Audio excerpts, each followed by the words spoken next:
Handa ka na bang tuklasin ang mga nakakagulat na katotohanan tungkol sa pagbuo ng yaman at ang mga gawi na nagpapayaman sa karaniwang tao? Naisip mo na ba kung bakit may mga taong nakakamit ang malaking yaman habang ang iba ay patuloy na nahihirapan sa usaping pinansyal, kahit pamataas ang kanilang kita? Ang The Millionaire Next Door, ni Thomas J. Stanley ay nagbubunyag ng totoong paraan kung paano naiipon ang tunay na kayamanan. Binabasag ng aklat na ito ang karaniwang maling paniniwala tungkol sa mga milyonaryo at ipinapakita na madalas silang mamuhay ng simple at may disiplina, malayo sa inaakala nating marangyang pamumuhay. Ihanda ang iyong sarili upang makilala ang mga tunay na milyonaryo, ang tahimik na namumuhay sa tabi-tabi, at matutunan kung paano ang kanilang mga gawi, desisyon, at pananaw sa pera ay makakatulong sa iyo na makamit ang financial independence at pangmatagalang yaman. Ang The Millionaire Next Door. Unang inilathala noong 1996, ang The Millionaire Next Door ay batay sa pananaliksik nina Thomas J. Stanley at William D. Danko, kung saan pinag-aralan nila ang mga ugali at katangian ng mga milyonaryo sa Amerika. Ang kanilang mga natuklasan ay bumangga sa stereotype ng mga milyonaryo bilang mga taong nagmamay-ari ng mamahaling sasakyan, nakatira sa malalaking mansyon, at namumuhay ng marangya. Sa halip, isiniwalat nila na ang tipikal na milyonaryo ay mas malamang na nakatira sa simpleng bahay, nagmamaneho ng ordinaryong sasakyan, at may disiplina pagdating sa paggastos at pag-iipon. Ipinapakita ng aklat na ang pagbuo ng yaman ay mas nakasalalay sa ugali at diskarte kaysa sa laki ng kita. Ang mga tunay na milyonaryo ay hindi palaging ang may pinakamataas na sweldo, kundi ang mga marunong humawak ng kanilang pera, masinop mag-ipon, at matalino sa pagpapasya tungkol sa kanilang pananalapi. Sa buong aklat, inilalahad nina Stanley at Danko ang 7 karaniwang katangian ng mga milyonaryong kanilang pinag-aralan. Ang mga katangiang ito ang bumubuo sa pundasyon ng kanilang mga estratehiya sa pagbuo ng yaman at nagbibigay ng mahahalagang aral para sa sinumang nagnanais makamit ang financial independence. Ngayon, alamin natin ang mahahalagang kaalaman at aral mula sa The Millionaire Next Door, at tuklasin ang mga gawi at ugali na maaaring humantong sa pangmatagalang pagyaman. Kabanata 1. Kilalanin ang milyonaryong kasama natin sa kapitbahayan. Ang libro ay nagsisimula sa isang revelasyon na hindi inaasahan ng marami. Ang karamihan sa mga milyonaryo ay hindi namumuhay sa marangyang paraan na karaniwang iniuugnay natin sa kayamanan. Sa halip, nakatira sila sa karaniwang mga kapitbahayan, nagmamaneho ng segunda manong sasakyan, at namimili sa mga diskwentong tindahan. Namumuhay ang mga milyonaryong ito ng matipid, gumagastos ng mas kaunti kaysa sa kanilang kinikita, at inuuna ang pag-iipon at pamumuhunan kaysa sa konsumerismo. Ipinakilala nina Stanley at Danko ang ideya na ang tipikal na milyonaryo ay hindi isang tao na nagmana ng malaking yaman o biglang yumaman sa isang iglap. Sa halip, sila ay mga self-made na individual na unti-unting nakapag-ipon ng kayamanan sa pamamagitan ng disiplinadong paghawak ng kanilang pera. Ang mga milyonaryong ito ay mas nakatuon sa pagpapanatili ng kanilang yaman kaysa sa pagpapakita nito. Hindi sila gumagastos ng malaki sa mga mamahaling bagay o mga simbolo ng estado sa buhay dahil nauunawaan nila na ang tunay na kayamanan ay hindi nasusukat sa kung magkano ang kinikita o ginagastos mo, kundi sa kung magkano ang natitira sa iyo. Sa kabanatang ito, ipinakilala rin nina Stanley at Danko ang dalawang mahahalagang konsepto na bumabalangkas sa natitirang bahagi ng aklat. Prodigious accumulators of wealth, ito ang mga taong matagumpay na nakapag-ipon ng malaking kayamanan kaugnay sa kanilang kita. Under-accumulators of wealth, ito naman ang mga taong maaaring may mataas na kita ngunit walang sapat na naipon dahil sa labis na paggastos at kakulangan sa pag-iipon. Ang pangunahing mensahe ng kabanatang ito, na ang pagbuo ng yaman ay hindi tungkol sa laki ng kita, kundi sa kung paano mo pinamamahalaan ang iyong pera. Nauunawaan ng Millionaires Next Door na ang pamumuhay ng mas mababa sa iyong kakayahan, masigasig na pag-iipon, at matalinong paghawak ng pera ang susi sa pangmatagalang yaman. Kabanata 2, Pagtitipid ang pundasyon ng pagbuo ng yaman. Isa sa pinakamahalagang katangian na nagpapakilala sa mga milyonaryo ay ang kanilang pagiging matipid. Ipinapakita nina Stanley at Danko na ang frugality, o disiplina sa paggastos at pag-iwas sa pag-aaksaya, ay ang pundasyon ng pagbuo ng yaman. Hindi yumayaman ng mga milyonaryo sa pamamagitan ng marangyang pamumuhay, nagiging mayaman sila dahil marunong silang mamuhay ng mas mababa kaysa sa kanilang kinikita. Sa kabanatang ito, tinatalakay ng mga may akda ang kahalagahan ng tamang pagbabudget, masigasig na pag-iipon, at maingat na pagpapasya sa paggastos. Ang mga milyonaryong kanilang pinag-aralan ay karaniwang nag-iimpok ng hindi bababa sa 20% ng kanilang kita. Hindi sila bumibili ng mga bagay ng biglaan, at iniiwasan nila ang utang hanggat maaari. Binibigyang diin ni Stanley at Danko na bagamat maraming tao ang naniniwala na dapat mumukhang mayaman para maging mayaman, ang katotohanan ay ang pinakamayamang tao ay hindi nagmumukhang mayaman sa lahat ng oras. Nagmamaneho sila ng lumang sasakyan, nagsusuot ng simpleng damit, at nakatira sa hindi gaanong magarang bahay. Hindi nakatali ang kanilang yaman sa materyal na bagay kundi sa mga assets na lumalago sa paglipas ng panahon, tulad ng stocks, bonds, at real estate. Ipinapakita rin sa kabanatang ito ang kahalagahan ng pagtukoy sa pagkakaiba ng pangangailangan at luho. Ang mga milyonaryo ay hindi nagpapadala sa panggigipit na makipagsabayan sa marangyang pamumuhay ng iba.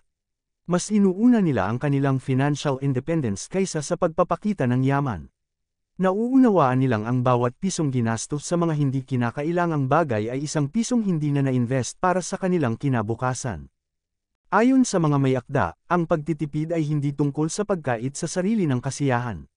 Sa halip, ito ay tungkol sa matalinong pagpapasya kung paano gagamitin ang pera upang makamit ang financial freedom. Ang mga milyonaryo ay bihasa sa delayed gratification, pinipili nilang mag-impok at mamuhunan ngayon upang masigurado ang mas maayos at malayang buhay sa hinaharap. Kabanata 3, Oras, Enerhiya, at Pera. Ipinaliwanag ni Stanley at Danko na isa pang mahalagang aspeto ng pagbuo ng yaman ay kung paano ginagamit ng mga milyonaryo ang kanilang oras, enerhiya, at pera. Habang ang karamihan sa mga tao ay inuubos ang kanilang oras sa pag-iisip kung paano sila kikita ng mas maraming pera upang makabili ng higit pang bagay, ang mga milyonaryo naman ay nakatuon sa kung paano nila epektibong mapapalago at mapapamahalaan ang perang mayroon sila. Gumugugol sila ng maraming oras sa pagpaplano ng kanilang pananalapi, pagsusuri ng kanilang mga pamumuhunan, at pagtiyak na ang kanilang pera ay gumagana para sa kanila. Natuklasan ng mga may akda na ang mga milyonaryo ay gumugugol ng mas maraming oras sa budgeting, financial planning, at pamumuhunan kumpara sa karaniwang tao. Nauunawaan nila na ang yaman ay hindi basta-basta nangyayari, ito ay resulta ng maingat na pagpaplano at patuloy na pagsisikap. Sa halip na gugulin ang kanilang oras sa pamimili o paggasta, inilalaan nila ito sa pag-aaral tungkol sa mga pamumuhunan, pagsasaliksik ng mga oportunidad sa pananalapi, at paghahanap ng mga paraan upang mapalaki ang kanilang yaman. Tinalakay rin sa kabanatang ito ang kahalagahan ng financial discipline. Ang mga milyonaryo ay hindi basta-basta gumagawa ng pabigla-biglang desisyon tungkol sa pera. Sila ay maingat at pinag-iisip ang mabuti kung paano nila ginagastos, iniipon, at ini-invest ang kanilang yaman. Nauunawaan nila ang pangmatagalang epekto ng kanilang mga desisyong pinansyal at handang magbigay ng pansamantalang sakripisyo para sa mas malaking benepisyo sa hinaharap. Ipinakita rin ni Stanley at Danko na ang mga milyonaryo ay hindi naghihintay ng tamang pagkakataon para makahanap ng magandang pamumuhunan, sila mismo ang aktibong naghahanap ng mga oportunidad upang palaguin ang kanilang yaman, maging ito man ay sa pamamagitan ng investments, side businesses, o iba pang negosyo. Ang entrepreneurial mindset na ito ay isang mahalagang salik sa kanilang kakayahang makaipon ng yaman sa paglipas ng panahon. Ang pangunahing aral mula sa kabanatang ito ay malinaw. Upang makabuo ng yaman, kailangang maging intentional sa paggamit ng oras, enerhiya, at pera. Inuuna ng mga milyonaryo ang pagpaplano sa pananalapi at pamumuhunan dahil alam nilang ito ang susi sa pangmatagalang pagyaman. Sa pamamagitan ng pagtuon sa epektibong pamamahala at pagpapalago ng kanilang pera, sa halip na simpleng paggasta at paglikom nito, nagagawa nilang makamit ang financial independence. Kabanata 4. Hindi ikaw, kung ano ang iyong sasakyan. Isa sa pinakanakakagulat na kabanata ng aklat ay ang pagsira ni Stanley at Danko sa paniniwalang ang mayayamang tao ay laging nagmamaneho ng mga mamahaling sasakyan. Sa katunayan, ipinakita ng kanilang pananaliksik na karamihan sa mga milyonaryo ay hindi bumibili ng mamahaling sasakyan o ng pinakabagong modelo. Sa halip, mas pinipili nilang gumamit ng praktikal at matibay na sasakyang ilang taon na ang tanda. Ipinaliwanag ng mga may akda na nauunawaan ng mga milyonaryo ang tunay na gastos ng pagkakaroon ng isang mamahaling sasakyan, hindi lang ang presyo nito, kundi pati na rin ang insurance, maintenance, at depreciation, o pagbagsak ng halaga nito sa paglipas ng panahon. Alam nila na ang mga sasakyan ay depreciating assets, ibig sabihin ay bumababa ang halaga nito sa paglipas ng panahon. Dahil dito, mas gugustuhin nilang ilagay ang kanilang pera sa appreciating assets, mga ari-ariang tumataas ang halaga tulad ng stocks o real estate. Natuklasan nina Stanley at Danko na maraming milyonaryo ang nagmamaneho ng mga sasakyang ilang taon nang ginagamit, kadalasang binibili nila ito ng segunda mano sa halip na brand new. Ang mahalaga sa kanila ay ang pagiging maaasahan at matipid sa maintenance ng sasakyan, sa halip na ito ay maging mag-ara o mamahalin. Ang praktikal na pananaw na ito sa pagbili ng sasakyan ay isa pang patunay na inuuna ng mga milyonaryo ang pangmatagalang seguridad sa pananalapi kaysa sa panandaliang pagpapakita ng yaman. Ang kabanatang ito ay isang paalala na ang kayamanan ay hindi nakikita sa panlabas na anyo. Ang taong nagmamaneho ng mamahaling sasakyan ay maaaring hindi kasing yaman ng inaakala natin, habang ang taong nagmamaneho ng lumang kotse ay maaaring may malaking ipon o ari-arian. Nauunawaan ng mga milyonaryo na mas mahalaga ang tunay na pagyaman kaysa sa simpleng pagpapakitang yaman, kaya naman ginagawa nila ang mga desisyong pinansyal na sumasalamin sa prinsipyong ito. Ang aral dito ay malinaw, ang mga materyal na bagay tulad ng sasakyan ay hindi sukatan ng tunay na kayamanan. Ang totoong yaman ay nabubuo sa pamamagitan ng matatalinong desisyong pinansyal, tulad ng pag-invest sa mga ari-ariang tumataas ang halaga at pag-iwas sa mga hindi kinakailangang gastos. Sa pamamagitan ng pag-iwas sa tukso ng paggastos sa mga simbolo ng estado sa buhay, nagagawa ng mga milyonaryo na palagwin ang kanilang kayamanan at makamit ang financial independence.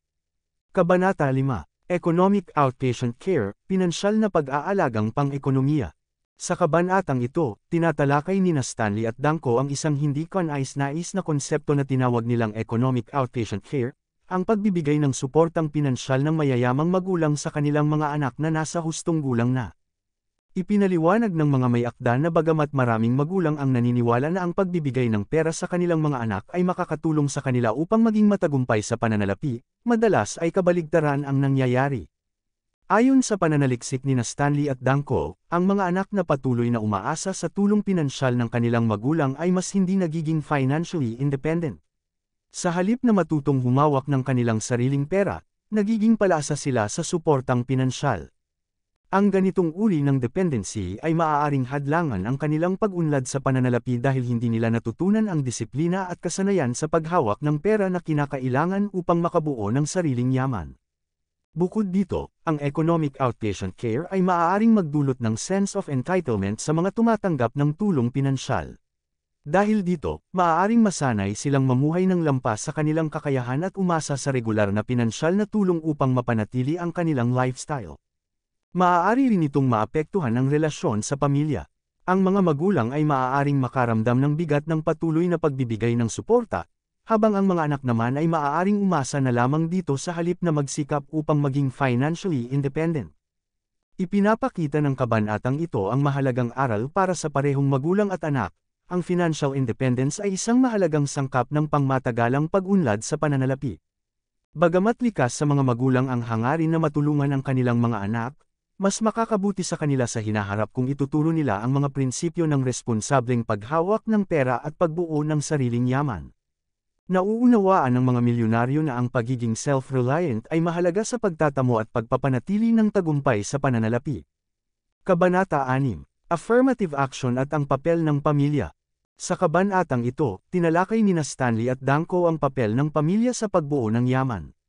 Natuklasan nila na maraming milyonaryo ang inuuna ang pagtuturo sa kanilang mga anak ng halaga ng pagsisikap, disiplina, at responsibilidad sa pananalapi, sa halip na bigyan sila ng marangyang gamit o ayudang pinansyal. Itinuturo nila sa kanilang mga anak ang kahalagahan ng sariling pagsisikap sa paglikha ng kita at ang tamang pamamahala nito. Ipinakita ng mga may akda na ang mga mayayamang magulang ay aktibong tinuturuan ang kanilang mga anak tungkol sa pera. Isinasali nila ang kanilang mga anak sa mga usapan tungkol sa budgeting, pag-iipon, at pamumuhunan. Pinapalakas din nila ang sipag at tiyaga sa kanilang mga anak upang matulungan silang magkaroon ng tamang kasanayan at tamang pananaw sa pera. Bukod dito, binigyang diin nina Stanley at Danko ang kahalagahan ng pagiging mabuting ehemplo. Karaniwan, ginagaya ng mga bata ang gawin ng kanilang mga magulang, kung ang mga magulang ay matipid, disiplinado, at responsable sa pananalapi, malaki ang posibilidad na mahubog din ang ganitong ugali sa kanilang mga anak. Sa kabilang banda, kung ang mga magulang ay magastos at inuuna ang materyal na bagay, maaaring lumaki ang kanilang mga anak na may parehong gawi. Ang kabanatang ito ay isang mahalagang paalala para sa mga magulang, ang pinakamahusay na paraan upang matulungan ang kanilang mga anak na maging matagumpay sa pananalapi, ay ituro sa kanila ang mga prinsipyong nagpapayaman at ipakita ito sa pamamagitan ng sariling halimbawa. Nauunawaan ng mga milyonaryo na ang yaman ay hindi lamang tungkol sa pera, ito ay tungkol sa mindset, disiplina, at pangmatagalang pagpaplano. Sa pamamagitan ng pagpapasa ng mga halagang ito sa kanilang mga anak, natitiyak nila na ang susunod na henerasyon ay magiging matatag sa pananalapi. Kabanata 7. Hanapin ang iyong niche. Isa sa mahahalagang aral mula sa The Millionaire Next Door ay natamo ng maraming milyonaryo ang kanilang tagumpay sa pamamagitan ng pagtutok sa isang tiyak na larangan o niche. Sa halip na subukang gawin ang lahat ng bagay, natutunan nilang kilalanin ang isang partikular na kakayahan o merkado kung saan sila maaaring magtagumpay. Sa pamamagitan ng pagiging eksperto sa kanilang niche, nagawa nilang pagyamanin ang kanilang sarili sa pamamagitan ng paglalagay ng halaga sa kanilang trabaho. Ipinaliwanag ni Stanley at Danko na ang mga milyonaryo ay madalas pumili ng karera o negosyo sa mga industriya na maaaring hindi mukhang glamorous, ngunit lubos na kapaki-pakinabang. Natutuklasan nila ang mga oportunidad na hindi agad napapansin ng iba at pinagbubutihan nila ang kanilang kakayahan sa larangang iyon. Dahil dito, nagkakaroon sila ng magandang reputasyon at matatag na kita. Tinalakay rin sa kabanatang ito ang kahalagahan ng entrepreneurship sa pagbuo ng yaman. Marami sa mga milyonaryong pinag-aralan ni Stanley at Danko ay mga negosyante na nakamit ang kanilang kayamanan sa pamamagitan ng pagsisimula at pagpapalago ng negosyo. Ipinapakita ng kabanatang ito na ang paghahanap ng isang niche at pagiging eksperto sa larangang iyon ay isang makapangyarihang paraan upang makamit ang tagumpay sa pananalapi. Ang mga milyonaryo ay hindi palaging may pinakamataas na sahod o pinakaprestihiyosong trabaho. Sa halip, sila ang mga taong nakahanap ng isang tiyak na merkado o industriya kung saan sila maaaring magtagumpay at magbigay ng halaga. Sa pamamagitan ng pagtutok sa isang niche, nagagawa nilang bumuo ng isang kapaki-pakinabang na negosyo o karera at makamit ang pangmatagalang financial success. Kabanata 8. Ang daan patungo sa pinansyal na kalayaan. Sa huling kabanata ng The Millionaire Next Door, pinagsama-sama ni Stanley at Danko ang mahahalagang aral mula sa buong aklat at binigyang diin ang kahalagahan ng financial independence. Ipinaliwanag nila na ang tunay na kayamanan ay hindi nasusukat sa dami ng pera o ari-ariang mayroon ka. Sa halip, ito ay tungkol sa pagkakaroon ng kalayaang mamuhay ayon sa iyong sariling kagustuhan. Nauunawaan ng mga milyonaryo na ang pangunahing layunin ng pagbuo ng yaman ay ang makamit ang financial independence. Hindi sila nagpapayaman para lamang bumili ng maraming bagay, ginagawa nila ito upang magkaroon ng kalayaang piliin kung paano gugugulin ang kanilang oras at mapagkukunan. Maaaring ito ay para sa maagang pagre-retiro, pagtupad ng isang pangarap, o paggugol ng mas maraming oras kasama ang pamilya. Ang financial independence ay nagbibigay sa kanila ng kakayahang mamuhay ayon sa kanilang mga pagpapahalaga at layunin sa buhay. Binibigyang diin din ng kabanatang ito na ang financial independence ay maaaring makamit ng sinuman na handang gawin ang mga tamang hakbang at sundin ang mga gawin ng mga milyonaryo. Hindi ito tungkol sa pagkakaroon ng pinakamataas na kita o pamumuhay sa pinakamahal na lugar.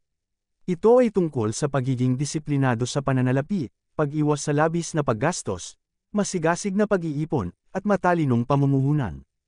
Ang paglalakbay patungo sa financial independence ay nangangailangan ng tiyaga, pasensya, at patuloy na pagsisikap.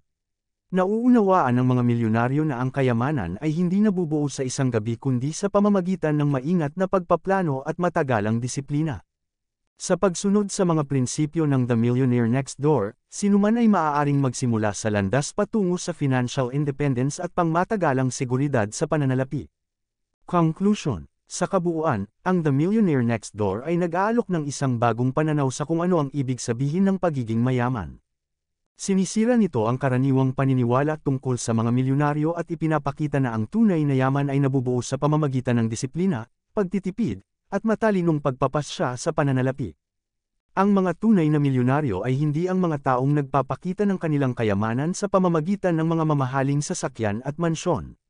Sila ang mga tahimik na namumuhay, masigasig na nag-iipon, at gumagawa ng matatalinong investments upang makamit ang financial independence.